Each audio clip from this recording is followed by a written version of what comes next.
नमस्कार दोस्तों। तो आज हम आपको बताने वाले हैं कि निर्जला एकादशी व्रत के करने का सही नियम क्या है। निर्जला एकादशी साल की सबसे बड़ी एकादशी मानी जाती है। इस दिन भगवान विष्णु की आराधना करने और व्रत करने से हमें मानवांचिक फल की प्राप्ति होती है। इसके साथ ही इस दिन दान का भी बहुत ज्यादा विशेष महत्व है। हिंदू धर्म में एकादशी का विशेष महत्व बताया गया है। एकादशी का व्रत भगवान विष्णु को समर्पित है। इस दिन श्री हरि की उपासना करने से हमारी सारी मनोकामनाएं पूर्ण होती हैं। साल में 24 एकादशियां आती हैं।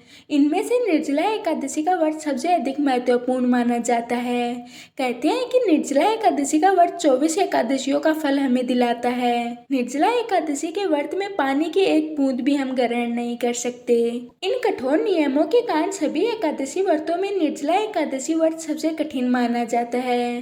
तो आइए जानते हैं कि निर्जला एकादशी व्रत करने से पहले हमें किन बातों का ध्यान रखना चाहिए। निर्जला एकादशी का व्रत बिना अन्न और जल के रखा जाता है। इस व्रत में जल भी ग्रहण नहीं किया जा सकता, इसलिए उसे निर्जला एकादशी व्रत कहते हैं।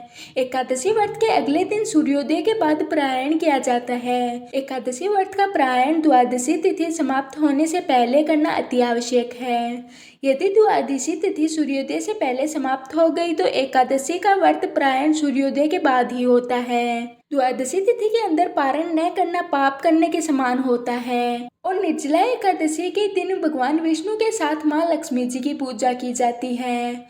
एकादशी के दिन एकादशी व्रत कथा भी जरूर पढ़ी जाती है। इसके अलावा निर्जला एकादशी के दिन दान करने का भी विशेष महत्व है। निर्जला एकादशी के दिन अन्न के साथ जल का भी दान दिया जाता है। राहगीरों से लेकर पशु पक्षियों के लिए पानी की व्यवस्था की जाती है। और जल का दान करने से विष्णु की कृपा हमारे ऊपर बनी रहती है।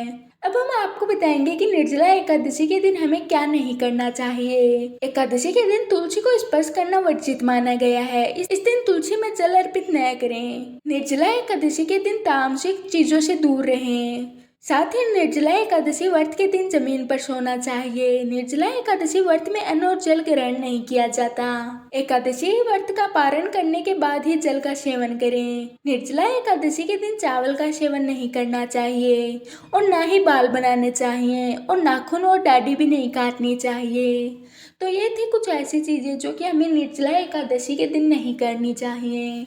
तो आज की हमारी वीडियो यहीं तक की थी। मैं आशा करती हूँ कि आपको ये जानकारी पसंद आई होगी। अब हम मिलते हैं किसी और वीडियो के साथ।